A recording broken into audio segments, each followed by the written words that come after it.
اعوذ باللہ من الشیطان الرجیم بسم اللہ الرحمن الرحیم۔ اس سے پہلے لیکچر میں ہم نے اردو کے آغاز کے جو 3 اہم نظریے تھے اس پہ آپ سے گفتگو کی تھی، جس میں حافظ محمود خان شیرانی کا نظریہ تھا جنہوں نے پنجاب سے اردو کے آغاز کے حوالے سے بات کی تھی۔ دوسرا نظریہ تھا سید سلیمان ندوی نے، جنہوں نے اردو کے آغاز کو وادی سندھ سے منسوب کیا تھا، اور تیسرا نظریہ تھا نصیر الدین ہاشمی کا، جنہوں نے اردو کے آغاز کو دکن سے منسوب کیا تھا۔ آج ہم اپنے اس لیکچر میں اردو کے جو دوسرے محققین ہیں، لسانی ماہرین ہیں، انہوں نے جو اردو کے آغاز کے حوالے سے نظریات پیش کیے ہیں، ہم اس پر گفتگو کریں گے۔ اردو کے آغاز کے بارے میں میر امن سے لے کر زمانہ حال تک جو خیالات و نظریات پیش کیے گئے ہیں، ان کا خلاصہ یہ ہے کہ اردو ایک مخلوط زبان ہے جو ہندوستان میں مسلمانوں کی آمد کے بعد شمالی ہند میں معرض وجود میں آئی، جس پر دہلی اور اس کے آس پاس کی بولیوں کے نمایاں اثرات پڑے۔ چنانچہ مسعود حسین خان نے اردو کی پیدائش کو دہلی و نواح دہلی سے، حافظ محمود شیرانی نے پنجاب سے، اور سید سلیمان ندوی نے وادی سندھ سے منسوب کیا۔ اسی طرح محمد حسین آزاد کے خیال کے مطابق اردو زبان برج بھاشا سے نکلی ہے۔ گیان چند جین کے نظریے کے مطابق اردو کا آغاز کھڑی بولی کے آغاز کے سوا کچھ نہیں، اور مسعود حسین خان کی تحقیق کی روح سے قدیم اردو کی تشکیل براہ راست 2 آبا کی کھڑی بولی اور جمنا پار کی ہریانوی کے زیر اثر ہوئی ہے۔ اردو کے تمام ماہرین لسانیات کا اس بات پر اتفاق ہے کہ اردو ایک ہند آریائی زبان ہے، اور اس کا ڈھانچہ اسی کے خمیر سے تیار ہوا ہے۔ اس کے ذخیرہ الفاظ کا بیشتر حصہ بھی ہند آریائی ہے، لیکن عربی و فارسی کے بھی اس پر نمایاں اثرات پڑے ہیں۔ بعض اہل قلم مثلاً مولوی عبدالحق کا یہ بھی خیال ہے کہ یہ دونوں قوموں یعنی ہندو اور مسلمانوں کے لسانی، تہذیبی اور معاشرتی اتحاد کا نتیجہ ہے۔ اردو کے آغاز کے یہ تمام نظریے کسی بھی شخص کو حیرت میں ڈال سکتے ہیں، لیکن لسانیات کی روشنی میں اس امر کا بخوبی پتہ لگایا جا سکتا ہے کہ ان میں کون سا نظریہ اردو کے آغاز کا سب سے قابل قبول نظریہ ہے، اور کن کن نظریوں سے صرف نظر کیا جا سکتا ہے کہ وہ لسانیات کی کسوٹی پر پورے نہیں اترتے اور محض قیاس آرائی پر مبنی ہیں۔ آئیے ہم بات کرتے ہیں اردو کے کھڑی بولی سے پیدا ہونے کا نظریہ، اس پر گفتگو کرتے ہیں۔ اردو کے آغاز سے متعلق ایک اور نظریہ اردو کے کھڑی بولی ہونے سے پیدا ہونے کا بھی ہے۔ یہ اردو کے آغاز کا سب سے اہم نظریہ ہے، اور غالباً سب سے درست نظریہ بھی یہی ہے۔ اس نظریے کی روح سے اردو کی اصل کھڑی بولی قرار پاتی ہے۔ ہمارے عہد کے بیشتر عالموں، دانشوروں اور لسانیات دانوں نے کھڑی بولی کو اردو کی اصل قرار دیا ہے، جیسے کہ گیان چند جین اپنے مضمون اردو کے آغاز کے نظریے میں لکھتے ہیں: اردو کی اصل کھڑی بولی اور صرف کھڑی بولی ہے۔ کھڑی بولی دہلی اور مغربی یوپی کی بولی ہے۔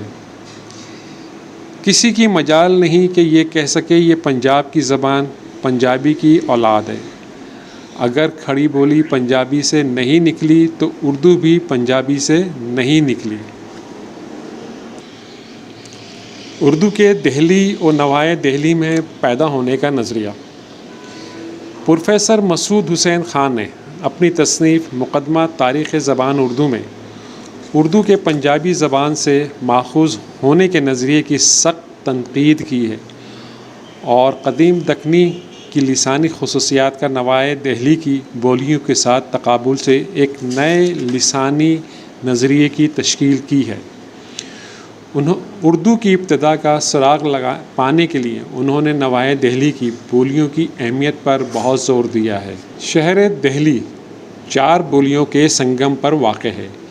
یہ بولیاں ہیں ہریانوی، کھڑی بولی، برج بھاشا اور میواتی۔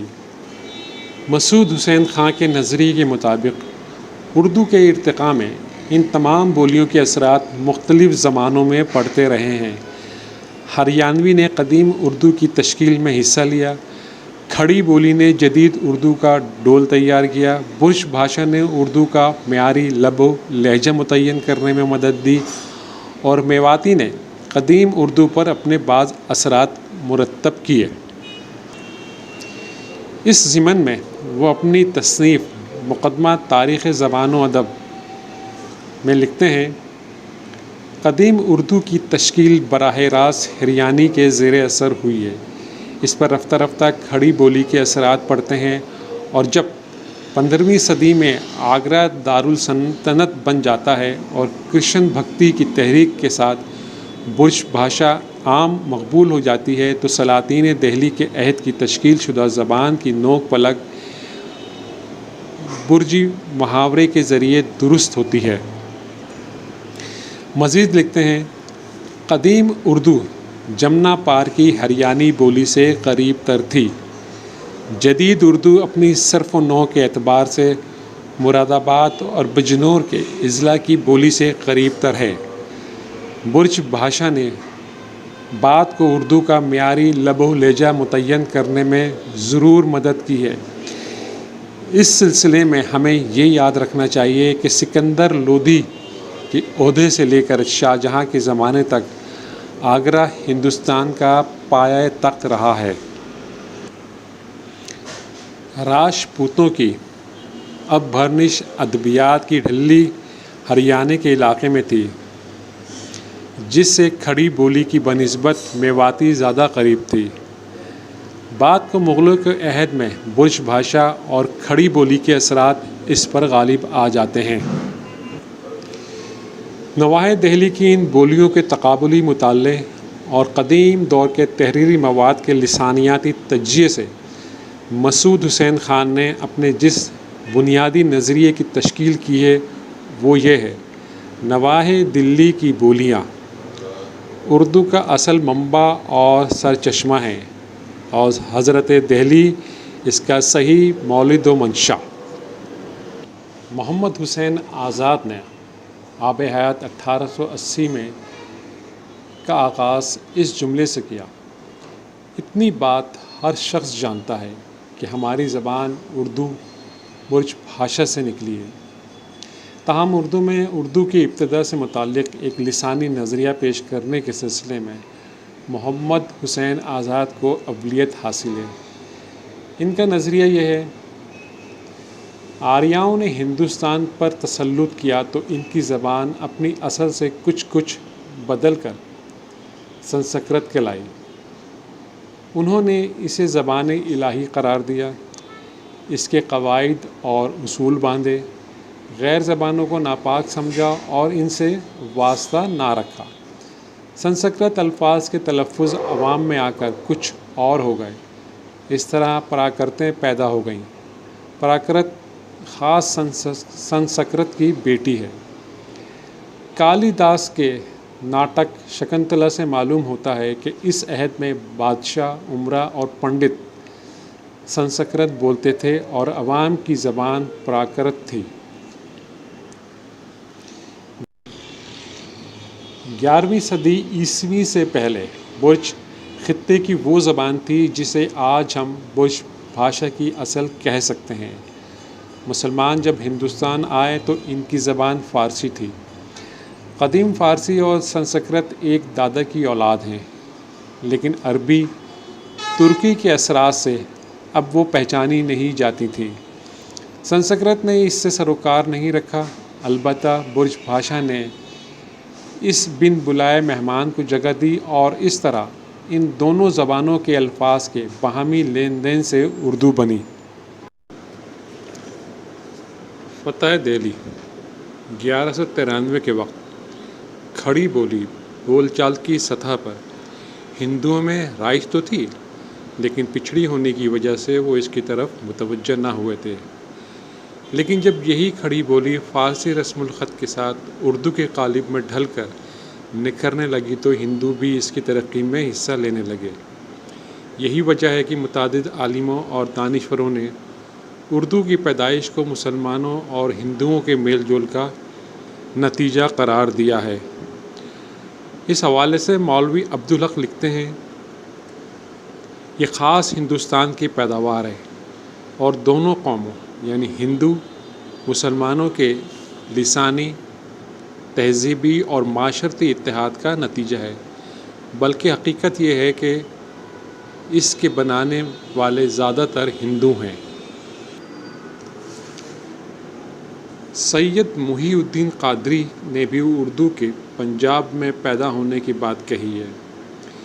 محمود شیرانی کی پنجاب میں اردو کی اشاعت سے 1 سال قبل ڈاکٹر سید محی الدین قادری کے اردو کے آغاز و ارتقاء کے موضوع پر لندن یونیورسٹی میں لسانی تحقیقات میں مصروف تھے۔ ان کے ذہن میں بھی یہی بات آئی تھی کہ اردو پنجاب میں بنی۔ اس نظریے کی مزید توثیق اور وضاحت انہوں نے اپنی تصنیف ہندوستانی فونیٹک اور بات کو ہندوستانی لسانیات میں بھی کی ہے۔ وہ لکھتے ہیں، اردو کا سنگ بنیاد دراصل مسلمانوں کی فتح دہلی سے بہت پہلے ہی رکھا جا چکا تھا۔ یہ اور بات ہے کہ اس نے اس وقت تک ایک مستقل زبان کی حیثیت حاصل نہیں کی تھی جب تک کہ مسلمانوں نے اس شہر کو اپنا پایہ تخت نہ بنا لیا۔ اگر یہ کہا جائے تو صحیح ہے کہ اردو اس زبان پر مبنی ہے جو پنجاب میں 12ویں صدی عیسوی میں بولی جاتی تھی۔ اردو اور کھڑی بولی سے متعلق سہیل بخاری کا جو نظریہ ہے وہ شوکت سبزواری کے نظریے سے کافی حد تک ملتا جلتا ہے۔ سہیل بخاری لکھتے ہیں، دراصل اردو اور ہندی ایک ہی زبان کے 2 روپ ہیں جسے ماہرین علم زبان نے کھڑی بولی کا نام دیا ہے۔ ان کے موجودہ رویوں میں 2 فرق واضح ہیں، ایک لپی اور دوسرا دخیل الفاظ۔ علم زبان کے لحاظ سے دونوں کے یہ اختلافات قابل التفات نہیں، کیونکہ ان سے زبان کی بنیادی خصوصیات پر کوئی اثر نہیں پڑتا۔ کھڑی بولی کی قدیم تاریخ اردو زبان کا بھی ایسا ہی اہم حصہ ہے جیسے ہندی کا۔ ماہرین لسانیات کا اس بات پر اتفاق ہے کہ اردو خالص ہند آریائی زبان ہے اور خاص ہندوستان کی پیداوار ہے، نیز اس کی بنیادیں یہیں کی بولیوں بالخصوص کھڑی بولی پر قائم ہیں۔ اس کی کچھ لفظیات اور بعض لسانی عناصر کا تعلق عربی و فارسی سے ضرور ہے جنہیں مسلمان فاتحہ اپنے ساتھ لائے تھے۔ انہی بیرونی عناصر اور مقامی بولیوں کے خمیر سے اردو کی تشکیل عمل میں آئی۔ اس حوالے سے گیان چند جین لکھتے ہیں، بیرونی مسلمان اپنے ساتھ نہ اردو لائے تھے نہ کھڑی بولی۔ ہندوؤں نے کھڑی بولی کو نظر انداز کر رکھا تھا، مسلمانوں نے اسے پسند کر کے اس میں عربی فارسی الفاظ بڑھانے شروع کیے اور وہی کھڑی بولی کا اردو ادب کہلایا۔ فارغ بخاری اپنی تصنیف ادبیات سرحد میں لکھتے ہیں کہ اردو سرحد میں پیدا ہوئی اور ہندکو اس کی ابتدائی شکل ہے اور ہندکو کی اساس پشتو ہے۔ ہندکو اور اردو میں مشابہت تو ہے لیکن دونوں میں ساخت کے اعتبار سے اختلافات بھی ہیں۔ ویسے ہی اختلافات جیسے پنجابی اور اردو میں ہیں۔ ہندکو اردو کی نسبت پنجابی سے زیادہ قریب ہے۔ ہندکو پنجابی اور اردو کا تعلق ہند آریائی سے ہے، لیکن پشتو کا تعلق آریائی خاندان کی ایرانی شاخ سے ہے۔ اردو اور ہندکو کو بہنیں قرار دیا جا سکتا ہے، لیکن پشتو اور ہندکو میں ایسی قربت نہیں۔ پشتو ہندکو کا ماخذ نہیں ہو سکتی۔ اس کے علاوہ اردو سرحد میں پیدا ہوتی ہے تو آج یہاں کی مادری زبان ہوتی۔ اسی حیثیت سے وہ سرحد خیبر پختونخوا میں بھی ہے۔ اردو کی ابتدا کے بارے میں ایک نظریہ یہ ہے کہ اس کی اساس کوئی آریائی بولی نہیں بلکہ اردو، پنجابی، سندھی وغیرہ اور ان کی پیش رو مقامی پراکرتوں کا سرچشمہ منڈا قبائل اور دراڑوی گروہ کی زبانیں ہیں جو بر صغیر میں سنسکرت سے پہلے رائج تھیں۔ اس نظریے کو باقاعدہ طور پر عین الحق فرید کوٹی نے اپنی کتاب اردو زبان کی قدیم تاریخ میں پیش کیا۔ تاہم ان سے پہلے بھی ماہرین لسانیات اور دوسرے اہل قلم حضرات اس طرح کی آراء ظاہر کرتے رہے ہیں۔ عین الحق فرید کوٹی کا ایک مضمون بعنوان وادی سندھ میں دراڑوی زبان کی باقیات 1961 میں اردو نامے میں شائع ہوا۔ یہ مضمون ان کی کتاب اردو زبان کی قدیم تاریخ میں بھی شامل ہے۔ اس مضمون میں انہوں نے دعویٰ کیا ہے کہ سنسکرت نے مقامی زبانوں کو محض متاثر کیا ہے، انہیں نیست و نابود کر کے کسی نئی بولی کی طرح نہیں ڈالی، بلکہ حق تو یہ ہے کہ مقامی بولیوں کی مقبولیت کے زیر اثر خود ختم ہو گئی۔ اردو کی ابتدا کے بارے میں عین الحق فرید کوٹی اپنے نظریے کو ان الفاظ میں بیان کرتے ہیں: اردو زبان کی بنیادیں وادی سندھ ہی میں استوار ہوئی ہیں اور اس کا سلسلہ نسب پنجابی اپبھرنش اور مقامی پراکرت سے ہوتا ہوا قدیم ہڑپائی عہد کی زبان سے جا ملتا ہے جو آریاؤں کی آمد سے قبل وادی سندھ میں مروج تھی۔ ڈاکٹر سہیل بخاری قدیم دکنی اور اردو زبان کا تقابلی مطالعے میں لکھتے ہیں کہ برصغیر کی تمام زبانیں دراڑوی ہیں۔ وہ ویدک اور سنسکرت کو آریائی اور دراڑوی کا آمیزہ بتاتے ہیں۔ اردو کی ابتدا کے بارے میں اردو کا روپ میں لکھتے ہیں: اردو بولی کے جنم پر جس نے جو کچھ کہا ہے اس کی جانچ پرکھ اور چھان پھٹک کر کے یہی سمجھ میں آتا ہے کہ اردو ہی نہیں ہندوستان کی سبھی بولیاں جو آج کل بولی جا رہی ہیں آریوں کے ہندوستان میں آنے سے پہلے بھی بولی جاتی تھیں، آریوں کے آتے وقت بھی بولی جاتی تھی اور جب سے اب تک برابر بولی جا رہی ہیں۔ ڈاکٹر شوکت سبزواری نے اپنی تصنیف اردو زبان کا ارتقاء میں یہ نظریہ پیش کیا کہ اردو قدیم ویدوں کے ہندوستان میں بولی جانے والی بولیوں میں سے کسی ایک کی ترقی یافتہ صورت ہے۔ چنانچہ ان کے بقول کسی زبان کے متعلق یہ فیصلہ کرنے کے لیے کہ اس کا ماخذ کیا ہے، ضروری ہے کہ اس زبان کا لسانی تجزیہ کیا جائے اور اس کے صرف و نحوی اصول اور صوتی تبدیلیوں کی ارتقائی اور تقابلی تاریخ پر نظر رہے۔ اس سلسلے میں صرفی و نحوی قاعدوں اور تبدیلیوں کو زیادہ اہمیت حاصل ہے۔ ہندو پاکستان کی زبانوں کے رشتے، ان کی امتیازی صفات اور ان کی خصوصیات کا علم انہی چیزوں سے ہوتا ہے۔ وہ مزید لکھتے ہیں: اردو ہندوستانی یا کھڑی قدیم ویدک بولیوں میں سے ایک بولی ہے جو ترقی کرتے کرتے یا یوں کہیے کہ رلتے بدلتے پاس پڑوس کی بولیوں کو کچھ دیتے اور کچھ ان سے لیتے اس حالت کو پہنچی جس میں آج ہم اسے دیکھتے ہیں۔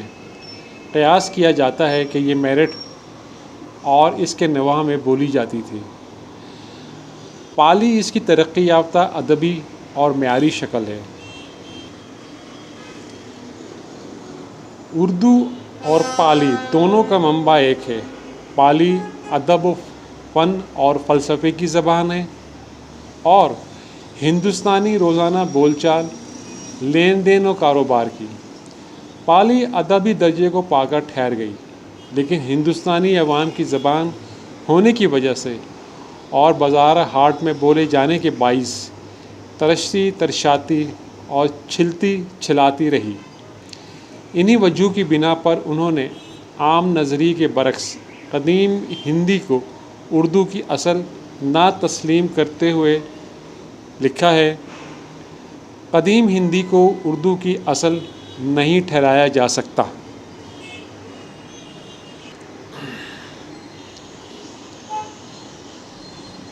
ڈاکٹر شوکت سبزواری تو اردو کو ویدک عہد تک لے گئے تھے، مگر ڈاکٹر سہیل بخاری اسے بھی تسلیم نہیں کرتے۔ ان کے بموجب اردو ویدوں سے بھی قبل کی زبان ہے، کیونکہ ان قدیم بولیوں میں بھی اردو الفاظ موجود ہیں۔ وہ لکھتے ہیں، رگ وید ہندوستان کی وہ قدیم ترین اور آریوں کی وہ پہلی کتاب ہے جو ہم تک پہنچی۔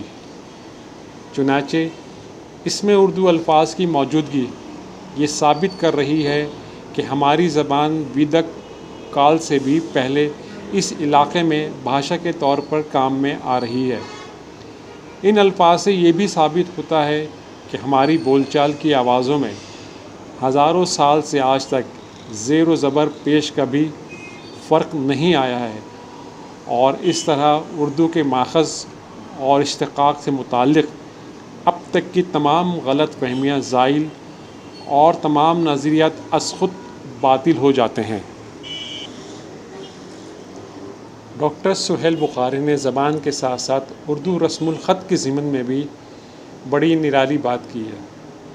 وہ لکھتے ہیں، ایک ایک بولی کئی کئی لپیوں میں بھی لکھی جاتی ہے، اس لیے تو یہ نہیں کہا جا سکتا کہ اردو کی پہلی لپی کون سی تھی، پر ویدک اور سنسکرت میں اردو کے جو بول ملتے ہیں وہ دیوناگری میں لکھے ہوئے ہیں، اور بھکتی کال میں بھی خود اردو کے جو نمونے دکھائی دیتے ہیں ان کی لپی بھی دیوناگری ہی ہے۔ جب مسلمان یہاں آئے تو اس کا بانا بھی بدلا اور یہ فارسی لپی میں لکھی جانے لگی، کیونکہ یہ لپی بھی مسلمانوں کے ساتھ ساتھ ہی ہندوستان میں پہنچی تھی۔ جس دن سے یہ لوگ اردو میں لکھنے پڑھنے لگے، انہوں نے اس کی لپی بھی فارسی ہی ٹھہرائی، کیونکہ انہیں اس کی کثرت تھی۔ ایسا لگتا ہے اردو بولی کی تاریخ کا یہ موڑ اکبری راج ہی میں آ گیا تھا۔ اب تک اردو زبان کے آغاز کے حوالے سے جو نظریات ہم نے پیش کیے ہیں، جن پر ہم نے گفتگو کی ہے، اگر ان پہ ہم مختصراً الفاظ میں اس تمام گفتگو کو سمیٹیں تو ہم یہ کہیں گے کہ یہ وہ نظریات ہیں جن سے ہم اردو کے آغاز اور اس کی تشکیل میں محرکات اور صورت پذیری کے باعث بننے والے اہم عناصر سے آگاہ ہوتے ہیں۔ ان نظریات میں سے کلیتاً نہ تو کسی کی تردید کی جا سکتی ہے اور نہ ہی کسی ایک پر دوسرے کو خصوصیت سے ترجیح دی جا سکتی ہے۔ سب میں کسی نہ کسی حد تک صداقت موجود ہے۔ یہ جزوی صحیح، مگر اس سے چشم پوشی بھی تو نہیں کی جا سکتی۔ حقیقت تو یہ ہے کہ اردو لسانیات نے محدود عرصے میں جو کرہ قدر تحقیقات سر انجام دیں اور ان کے نتائج میں نظریات کا جو تنوع ملتا ہے، وہی تو ہماری لسانیات کا اصل سرمایہ ہے۔ یہ نظریات اپنے تضادات، انتہا پسندی یا خامیوں کے باوجود بھی مختلف رنگوں اور وضع کے ان شیشوں کی صورت اختیار کر لیتے ہیں جو انفرادی حیثیت میں تو چاہے کچھ بھی نہ ہو، لیکن جب مل کر ایک کی صورت اختیار کر لیتے ہیں تو پھر اردو زبان یا اردو کی زبان کی ایک تصویر بن جاتی ہے۔ یہ تصویر مکمل نہ صحیح، اس میں قطعیت کا فقدان بھی تسلیم، لیکن اس کے رنگین ہونے سے انکار نہیں کیا جا سکتا، اور یہی رنگینی اردو لسانیات کی بھی خصوصیات قرار پاتی ہے۔